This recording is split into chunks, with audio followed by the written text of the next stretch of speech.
10 ఏళ్లు అధికారంలో ఉన్నప్పుడు పార్టీ బలోపేతంపై దృష్టి పెట్టలేదన్నారు బీఆర్ఎస్ వర్కింగ్ ప్రెసిడెంట్ కేటీఆర్. సర్పంచులు, ఎంపీటీసీల సమస్యలను పట్టించుకోకపోవడం వల్లే 2023 అసెంబ్లీ ఎన్నికల్లో ఓడిపోయామన్నారు. యాసంగి పంటకు నీళ్లిచ్చే విషయంలో ప్రభుత్వం క్లారిటీ ఇవ్వాలన్నారు హరీష్ రావు. పంచాయతీ ఎన్నికల్లో మనిషిని చూసే ఓట్లు వేస్తారన్నారు ఎమ్మెల్సీ కవిత. పార్టీ ఫిరాయింపు చట్టానికి కాంగ్రెస్ తూట్లు పొడిచిందని విమర్శించారు బీఆర్ఎస్ లీడర్లు.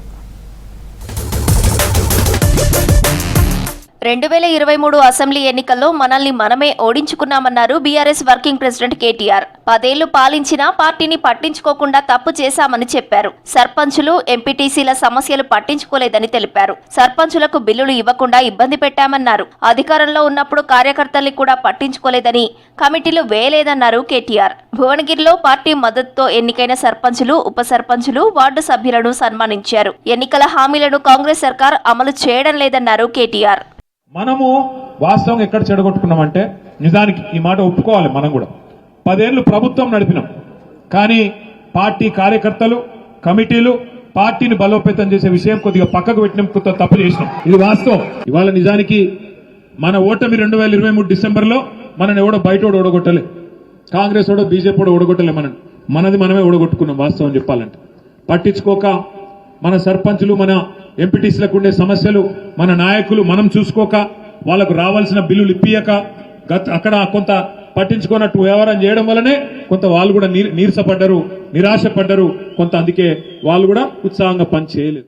యాసంగి పంటకు నీళ్లిచ్చే విషయంలో ప్రభుత్వం క్లారిటీ ఇవ్వాలన్నారు మాజీ మంత్రి బీఆర్ఎస్ ఎమ్మెల్యే హరీష్ రావు. లేదంటే క్రాప్ హాలిడే ప్రకటించి రైతులకు నష్టపరిహారం ఇవ్వాలని డిమాండ్ చేశారు. పూర్తిగా రుణమాఫీ చేయకుండా రైతులను కాంగ్రెస్ సర్కారు మోసం చేసిందన్నారు. సర్కారు తీరుతో రైతులు కష్టాలు పడుతున్నారని విమర్శించారు. మేము ప్రభుత్వాన్ని డిమాండ్ చేస్తా ఉన్నా, తక్షణమే రైతులకు యాసంగి పంటకు నీళ్ల విషయంలో స్పష్టత ఇవ్వండి.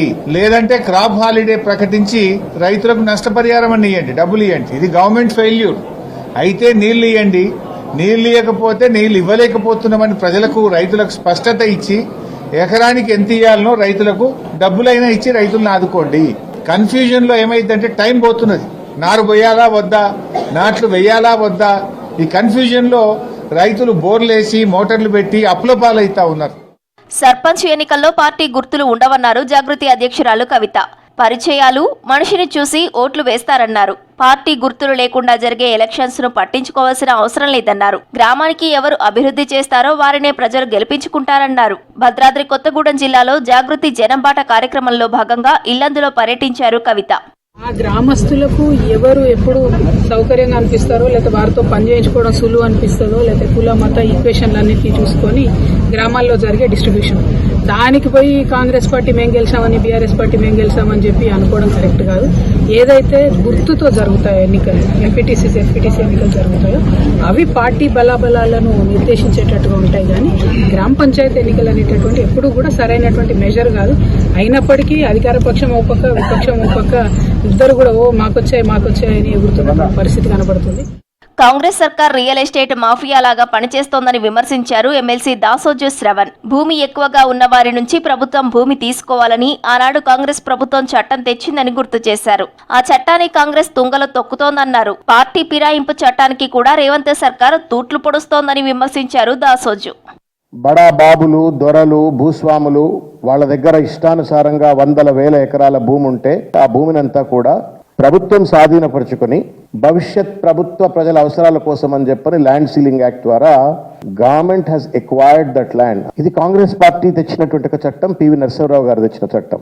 కానీ రియల్ ఎస్టేట్ మాఫియా మనస్తత్వం ఉన్నటువంటి ఒక ప్రస్తుత ముఖ్యమంత్రి, ఒక పక్కన రాజీవ్ గాంధీ గారు పట్టుకొచ్చిన 73, 74 కాన్స్టిట్యూషనల్ అమెండ్మెంట్ ద్వారా స్థానిక సంస్థలకు ఉన్నటువంటి ఒక సాధికారతను ఎట్లా తూట్లు పొడుస్తా ఉన్నారో మనం చూసినాం. పంచాయతీ ఎన్నికల్లో ప్రజలు గులాబీ జెండాను గుండెలకు హత్తుకున్నారన్నారు బీఆర్ఎస్ నేతలు. కాంగ్రెస్ ప్రభుత్వం నిర్లక్ష్యం వల్లే పంచాయతీ ఎన్నికలు నిర్వీర్యమయ్యాయని విమర్శించారు.